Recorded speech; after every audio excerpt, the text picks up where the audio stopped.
중앙방역대책본부 정례 브리핑 시작하도록 하겠습니다. 먼저 정은경 본부장 설명이 있겠습니다.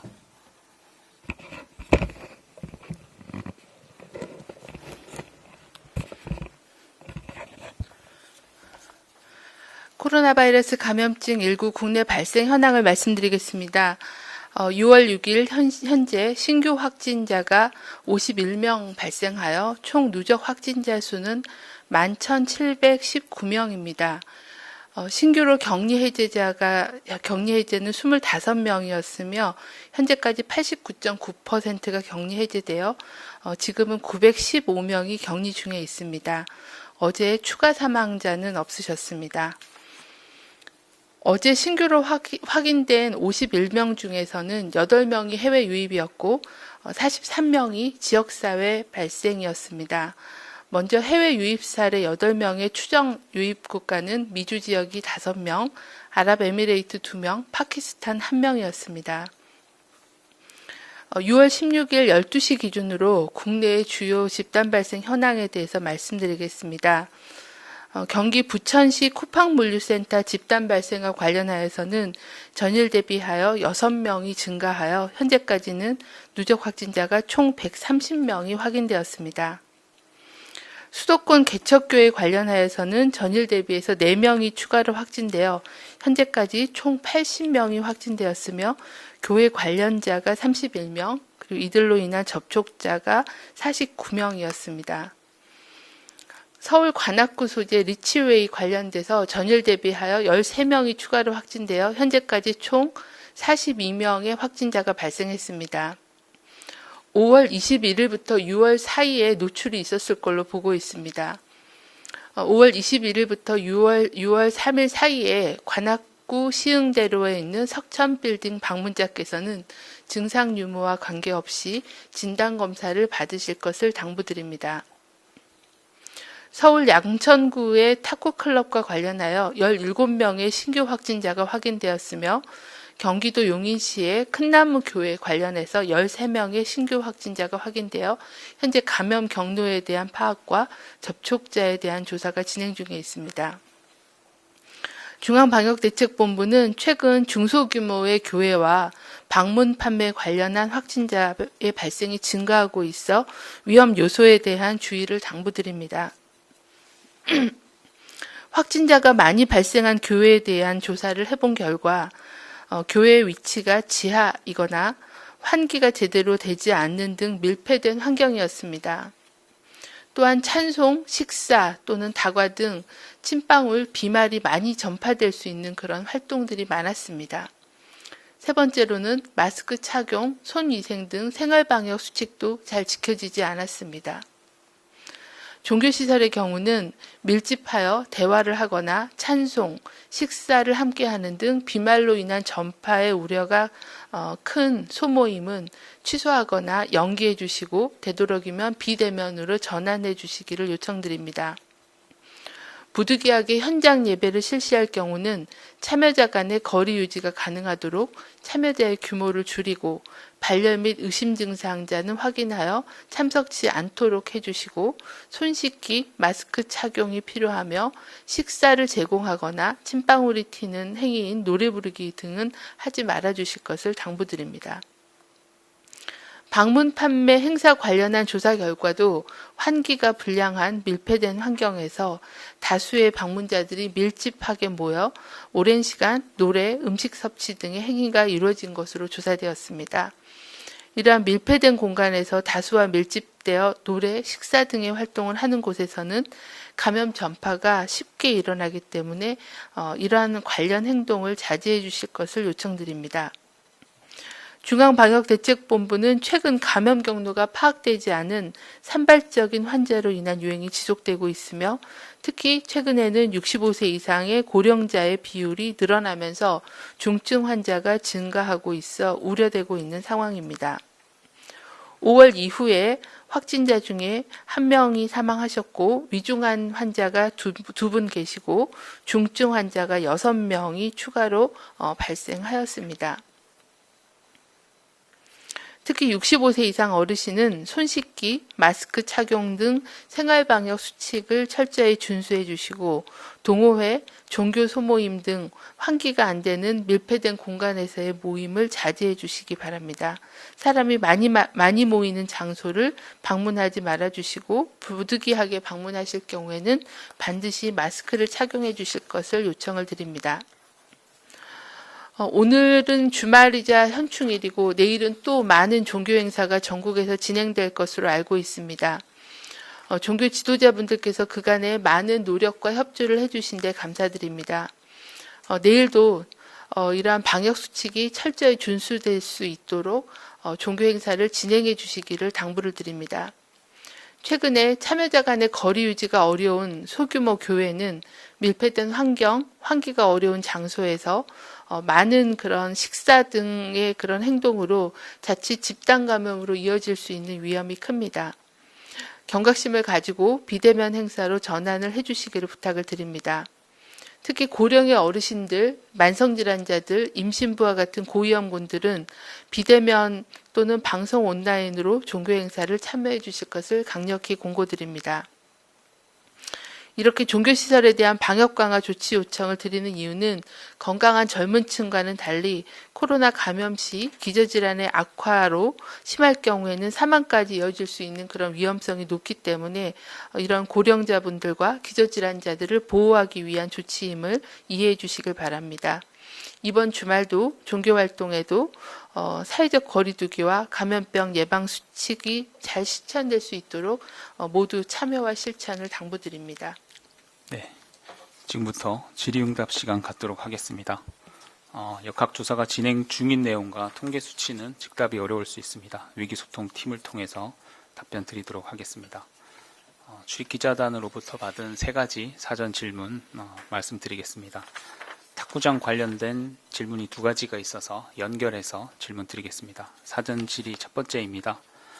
서울 양천구 탁구장에서 확진자가 늘고 있는데 초발 환자는 누구이고 이분은 어디에서 감염이 된 건지, 탁구장 3곳 중 어디에서 처음 바이러스가 전파된 것인지 역학조사 내용이 있다면 설명해 달라고 하셨고, 또 탁구장에서 코로나가 전파될 당시 내부의 환경은 어떠했는지, 에어컨이나 선풍기가 있었는지, 또 이용자들이 마스크를 쓰고 있었는지 이런 상세한 내용을 질문 주셨습니다. 또 하나는 탁구장이 실내 체육시설로 분류되지 않아서 방문자 명단 작성이 의무가 아니라고 들었다고 하시면서 실제로 현재 양천구 탁구장 관련 접촉자 추적에 어려움을 겪고 있는지, 그리고 방문자를 어떻게 찾고 있는지, 몇 명까지 확인했는지 좀 설명해 달라는 질문이 있습니다. 네, 현재 그 양천구 탁구장 관련해서 확진자가 17명까지 증가를 해서 현재 저희 역학조사팀이 서울시하고 같이 공동으로 조사를 지금 진행하고 있습니다. 자세한 그 감염 경로에 대해서는 조사 결과를 취합해서 말씀을 드리겠습니다. 현재는 그 초발 환자분이 3군데의 그 탁구장을 방문하신 걸로 확인하고 있고, 그 중에서 이 양천 탁구장 쪽에서의 환자 발생이 많은 상황입니다. 그 부분에 대해서는 좀 더 조사해서 말씀을 드리겠습니다. 탁구장 환경 부분도 저희 역학조사관이 현장에 나가서 몇 가지를 확인을 해야 되기 때문에 그런 부분들도 추가로 말씀드리겠습니다. 아무래도 운동을 하시기 때문에 마스크를 쓰기는 어려웠을 걸로 추정을 하는데 정확한 거는 조사 결과를 확인해서 말씀드리겠습니다. 현재 그 접촉자에 대해서는 저희가 그 회원 명부에 한 40명 정도의 명단을 가지고 이분들이 실제 이 그 확진자가 다녀간 시간대에 운동을 같이 하셨는지 그런 부분들에 대해서 계속 확인을 하고 있는 그런 상황입니다. 아무래도 그 실제 실제 오셨던 그런 접촉자분들은 계속 확인을 하고 있는데 일단은 명부 기반으로 조사를 하고 또 여러 그 확진자들의 면담 조사를 통해서 접촉자에 대해서는 확인을 하도록 하겠습니다. 네. 그럼 다음 질문 드리겠습니다. 최근 질병관리본부에 문의했을 때 코로나19 유행 이후에 누적 격리자가 11만 5,311명이라는 답을 들었는데 해외 입국자 자가격리 의무화 이후에 하루 관리 인원이 5만 명에 달했다라는 행안부의 예전 설명을 감안한다면 누적 격리자 수가 11만 명보다 훨씬 많을 것으로 보이는데 이와 관련돼서 정확한 수치를 부탁한다라고 질문 주셨습니다. 네, 곽진 환자관리팀장이 답변 드리겠습니다. 예, 그 누적 격리자 숫자에 대해서 질문 주셨는데요. 예, 말씀 주신 대로 그 11만 5천 명 정도에 해당하는 그 숫자는 해외 입국자 부분이 지금 포함되지 않은 그 국내의 확진자 접촉자로서 격리 대상자가 된 분들의 누적 숫자가 되겠습니다. 해외 입국자로서 격리되신 분들의 숫자를 합하면 이보다 훨씬 많아지는데요. 이 부분은 저희가 정확하게 산출을 해서 이후에 별도로 안내해 드리도록 하겠습니다. 네, 추가 질문이 현재는 하나만 들어와 있습니다. 질문 드리겠습니다. 미국 MBC 방송의 김성희 PD님 질문 주셨습니다. 현재까지 접촉자 추적조사, 컨택 트레이싱 조사 과정에서 정직하게 협조하지 않은 경우가 얼마나 있었다고 볼 수 있는지, 또 이런 사실을 왜곡한 결과가 어떤 영향을 초래했다고 보는지, 또 협조 내용이 사실이 아닌 경우에 방역당국에서 어떻게 알 수 있는지와 관련해서 질문을 주셨습니다.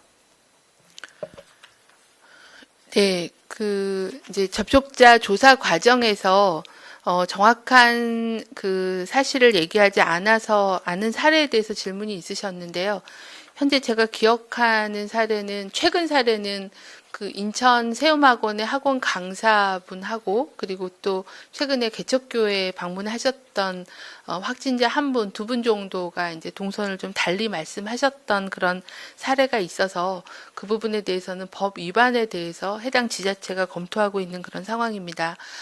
이런 경우에 이제 사실을 정확하게 말씀해주지 않으셨을 때의 가장 큰 문제점은 신속하게 그 동선에서의 접촉자, 노출자, 또 그리고 감염 경로, 원인에 대한 조사를 해야 되는데 이런 부분들이 차질이 생겨서 추가적인 그런 노출자, 접촉자를 너무 늦게 찾아서 2차, 3차 전파를 차단하기 어려운 그런 문제가 이제 가장 큰 문제라고 보고 있어서 이러한 그 감염병의 특성을 반영해서 역학조사에 적극 협조해 주시기를 다시 한번 당부드립니다. 하지만 그 동선에 대한 걸 조사를 할 때도 본인의 기억이 한계가 있을 수 있어서 동선을 빠뜨리거나 잘못 답변하시는 그런 경우들도 계속 있었습니다. 그래서 그런 부분들은 역학조사의 면담조사를 통한 동선 파악과 더불어서 여러 가지 카드나 아니면은 휴대폰 위치에 대한 정보라거나 하는 그런 객관적인 그런 자료들을 같이 수집을 해서 그런 자료를 보완해서 동선과 접촉자를 파악하고 있다는 말씀드리겠습니다. 네, 다음은 SBS 남주현 기자님 질문 주셨습니다. 추가 확진자가 여럿 나온 용인시 큰나무 교회도 오늘 본부장께서 설명한 밀폐된 환경 또는 지하인지 확인을 부탁드린다고 질문 주셨고, 또 자료에 있는 중증 환자 위중 2명, 중증 6명 모두가 65세 이상 환자인지도 확인 좀 부탁한다 질문 주셨습니다. 네, 그 위중 환자에 대해서는 환자관리팀장이 좀 답변해 주시고요. 지금 용인시 큰나무 교회는 이제 그저께 첫 환자가 생기고 저희가 역학조사를 통해서 지금 환자를 확인하고 있는 과정이고요. 제가 파악하기로는 위치까지는 교회 위치는 제가 좀 확인해서 말씀드리겠고, 이 교회도 교인이 한 30명 내외로 좀 소규모 교회 정도로 보고를 받았습니다. 이 부분도 오늘 역학조사가 진행 중이어서 그러한 위험 요인에 대한 거, 환경에 대한 거, 그리고 방역 수칙의 준수 여부 이런 부분들은 조사를 해서 내일 모레 브리핑할 때 말씀드리도록 하겠습니다. 예, 곽진 팀장이 설명드리겠습니다. 예, 오늘 그 보도 참고 자료에 포함되어 있는 그 위중 2분, 중증 단계 6분 연령대 질문 주셨는데요. 우선 위중 단계 두 분은 모두 80대이시고 중증 단계의 6분은 50대 환자분이 3분이 계십니다. 그리고 60대 1분, 80대 1분, 90대 1분 이렇게 분포되어 있습니다. 예. 네. 다음은 뉴시스 구무석 기자님 질문입니다. 내일 중대본 회의에서 주간 확진 현황과 또 위험도 평가, 후속 조치 논의가 있을 텐데 방대본에서는 어떤 의견을 제시할 것인지 질문해 주셨습니다. 네, 오늘 저희가 이제 보고 드린 것처럼 최근 들어서 수도권 중심으로 조사 감염 경로가 파악되지 않은 그냥 지역 감염으로 추정되는 그런 미분류 사례가 계속 증가하고 있고 또 고령자에서의 그런 발생이 증가하고 있어서 그런 그 현재 상황에 대한 거를 오늘 내일 잘 정리하고 그 이후에 어떤 조치 사항들에 대한 것들을 중대본과 협의를 할 계획에 있습니다. 현재로서는 아직까지는 그런 종교 소모임이라거나 아니면 방문 판매 같은 그런 모임들 그리고 탁구 같은 그런 동호인들의 소모임들 굉장히 이렇게 밀접하게 만나는 그런 모임을 통해서 전파가 되고 있기 때문에 이제 그런 부분들을 최소화 할 수 있는 그런 여러 가지 조치들 또 방문 판매 업체에 대한 관리 강화 방안이라거나 그리고 또 그런 종교 소모임 또는 소규모 교회에 대한 관리 강화 방안 이런 부분들에 대한 걸 검토해서 논의할 계획입니다. 네. 다음은 KBS 김민지 기자님 질문입니다. 고위험 시설에 대한 행정명령 제재와 관련된 질문 두 가지를 주셨습니다. 첫 번째로 위험도가 높다고 판단되면 고위험 시설로 지정해서 강제적인 수칙 준수 명령을 내릴 방침이라고 밝혔는데 탁구장과 또 미등록 방문 판매업소도 고위험 시설로 추가 지정 예정에 있는지 또 추가로 지자체와 함께 합동 단속이나 점검 계획은 있는지 궁금하다고 하셨고 특히 전국의 일명 떴다방은 단속이나 현장 점검에 한계가 있을 수밖에 없는데 어떻게 방역 관리를 해갈지 어떨 예정인지 궁금하다고 질문 주셨습니다. 네, 탁구장 같은 경우에는 이제 이미 그 저희가 실내 체육 시설이나 이런 범주 안에 이제 들어가서 관리의 대상이기는 합니다. 그런데 동네에서 소규모로 이런 동호인의 모임으로 하는 경우까지를 모두 다 행정명령으로 관리하기는 쉽지는 않을 것 같습니다. 이런 위험성에 대해서 널리 알리고 국민들께서 그런 위험한 환경에 대한 이해를 해주시고 그런 부분들을 좀 자제하실 수 있게끔 적극적으로 홍보 안내를 하도록 하겠습니다. 그리고 어느 정도 규모가 되는 그런 시설에 대해서는 지속적으로 그 평가해서 이미 발생한 데는 좀 더 관리를 강화하고 또 발생하진 않았지만 발생할 우려가 있는 그런 업종이나 시설에 대해서도 지금 계속 관계부처하고 그런 위험도를 파악을 하고 있고 또 고용부가 중심이 돼서 이러한 위험이 우려되고 있는 그런 뭐 IT 업계라거나 아니면 굉장히 밀폐된 그런 공장 환경이라거나 아니면 건설업이라거나 아니면은 육가공 그런 그 제조업 같은 그런 또 쿠팡 물류센터하고 유사한 그런 환경들에 대해서는 고용부가 중심이 돼서 계속 그 사업장에 대한 안내와 점검, 현장 점검을 진행하고 있는 그런 상황입니다. 그래서 이런 부분들은 계속 보완해 나갈 계획입니다.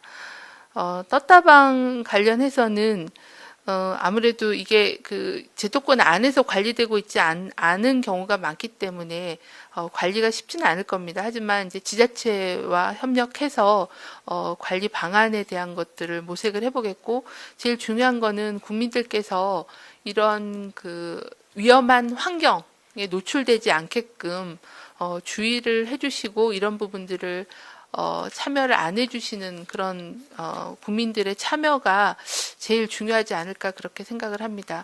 좀 더 그 행정적으로 관리할 수 있는 방안에 대해서는 계속 그 중대본 내에서 검토 진행하고 있다는 말씀드리겠습니다. 네, 기 답변된 내용이지만 혹시 추가 보충 있으면 설명 부탁드립니다. 양천구 탁구장 같은 사례는 고위험 시설 중 하나인 실내 집단 운동 시설로 보이는데 해당 업장에 대한 제재나 행정명령도 가능한 사안인지 궁금하다고 질문 주셨습니다. 이 사례는 이제 오늘 그 대규모 환자가 이제 대략 많이 확인이 돼서 오늘 저희 역학조사 팀들이 나가서 조사를 지금 진행하고 있기 때문에 어떻게 운영이 됐는지 또 어떤 환경이었는지 그리고 동호인들의 어떤 작은 그런 모임의 탁구장인지 아니면은 어떤 그 등록되어 있는 그런 업종의 일환인지 하는 그런 유형과 또 어떻게 운영됐는지를 좀 확인을 해야 말씀을 드릴 수 있을 것 같습니다. 그래서 그 부분은 좀 더 현황이 파악이 되면 그걸 기반으로 해서 질문 주신 거에 대해서 답변을 추후에 드리도록 하겠습니다. 네, 추가 질문은 더 없으셔서 오늘 정례 브리핑 질의응답은 이상 마치겠습니다. 본부장 마무리 발언 듣겠습니다. 네, 최근 확진자가 급증한 종교 소모임 그리고 방문 판매 업소는 세 가지 공통점이 있습니다. 먼저 환경인데요. 지하에 있거나 아니면 창문을 열 수 없는 환기가 안 되는 밀폐된 장소에 많은 사람들이 밀집되어 감염률이 높았습니다. 두 번째는 상황입니다. 침방울이나 비말이 많이 발생하는 그런 그 행동들이 많았다는 상황입니다. 마스크를 쓸 수 없기 때문에 식사를 하거나 아니면 찬송 등 노래 부르기 또 굉장히 근접한 거리에서 대화하는 등의 밀접한 접촉을 장시간 하신 것이 또 하나의 공통점이었습니다. 세 번째는 손세정제나 마스크 착용 등의 감염병 예방 수칙이 철저히 준수되지 않았다라는 그런 특성이 있습니다. 계속 이제 저희가 여러 유형의 집단 발생이 있어 왔지만 모두의 공통의 특징은 이런 환경적인 위험 요소 또 비말이 많이 생기는 그런 상황들 그리고 예방 수칙을 준수하지 않았을 때 발생한다는 것을 잘 알 수 있을 겁니다. 이러한 위험 요인들을 잘 이해해 주시기를 당부를 드리고 특히 최근에 증가하고 있는 어르신들께 몇 가지 당부 말씀을 드립니다. 밀폐된 장소 방문은 피해 주시길 바랍니다. 말씀드린 것처럼 창문이 없거나 창문을 열기 어려워서 환기가 안 되는 그런 밀폐된 장소에 많은 사람들이 모이는 그런 모임은 가급적 가지 말아 주시기를 당부드립니다. 종교 활동은 어려우시더라도 비대면으로 안전하게 참여해 주시기를 바랍니다. 불가피하게 모임에 참석하더라도 식사 또는 노래 부르기 등의 행동은 자제해 주시기를 부탁을 드립니다. 마스크는 꼭 착용해 주시고 손 씻기가 어려울 경우에는 손세정제를 수시로 사용해 주십시오. 또한 만성질환 치료와 운동을 잘 챙겨 주시길 바랍니다. 사회적 거리두기로 의료기관 방문도 꺼려 하셔서 기존에 가지고 계시던 질병의 치료도 기피하고 계시는 분들이 있다고 들었습니다. 전화진료 등을 통해서 정기적으로 진료를 받고 약물 복용을 철저히 해주시길 바랍니다. 병원을 방문하실 때는 마스크를 착용해 주시기 바랍니다. 또한 집에 계실 때도 가정에서 매일 체조 등의 운동을 하고 또 한산한 시간대와 장소에서 주기적으로 걷기, 산책 등의 운동을 해주시기를 바랍니다. 감염병 유행이 모두를 힘들게 하지만 특히 몸이 불편하신 분들, 어르신들께서는 더욱 힘든 상황이라고 생각됩니다. 고령자분들을 돌보시는 그런 분들께서도 어르신들의 몸 건강과 마음 건강을 잘 보살펴 주시기를 당부드립니다. 이상 브리핑을 마치겠습니다. 네, 6월 6일 정례 브리핑 이상 마치겠습니다. 참여해 주셔서 감사합니다.